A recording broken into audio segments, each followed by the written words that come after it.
Hello, my name is Carol Lamb. Today I'm sharing one of the 8 laws of health, the law of temperance.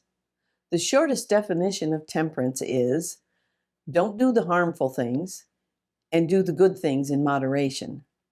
Having temperance is keeping oneself in balance. Let's share some examples and suggestions. What we will be talking about are simple and practical approaches that may fit your lifestyle. This information is not intended as medical advice, just some ideas that may help you maintain your health and lifestyle that fits how our bodies were created. Our bodies were created to be in balance. Each organ and each system has its own function. The organs within those systems are also in balance.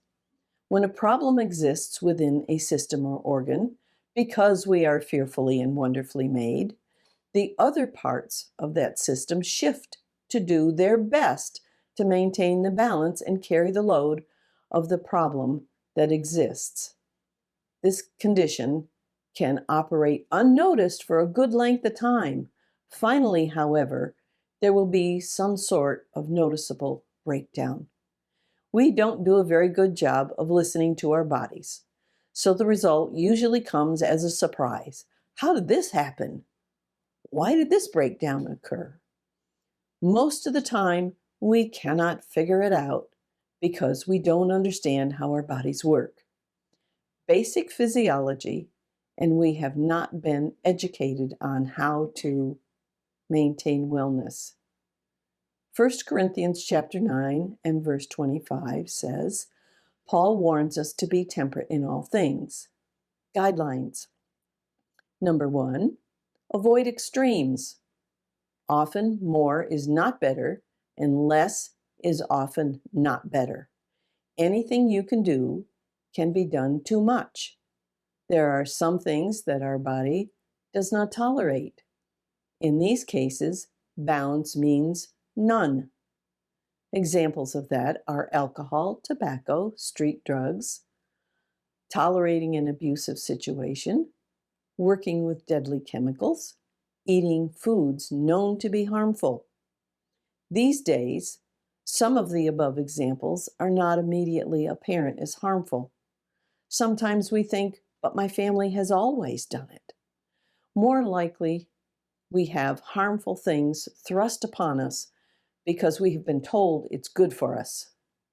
Number 2, examine what doesn't seem right, like new foods, ingredients of new products that yield man-made food.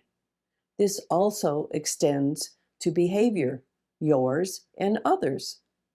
The cost to our bodies of intemperance may be physical, mental, or spiritual.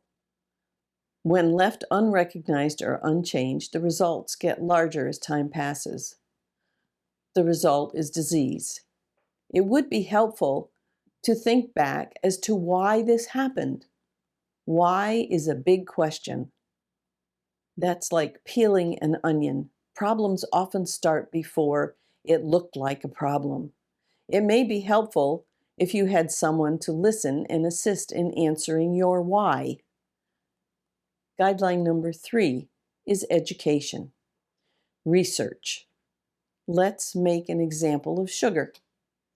Most of us understand that sugar can cause health problems. One is diabetes. If you notice a need to have dessert or putting on weight, it might be wise to investigate carbohydrates, or sugar in particular, once you learn the facts. It will take willpower to change. It takes about 30 days to change a habit. Changing our diet takes longer than 30 days. Then the choice and incentive is, will you choose to be sick? In part 2 of the law of temperance, we will look at temperance in lifestyle, dangers of sugar and seed oil. Please be sure to tune in for the next life-changing health nugget. And as it says in 3 John, verse 2, Beloved, I wish above all things that thou mayest prosper and be in health, even as thy soul prospereth.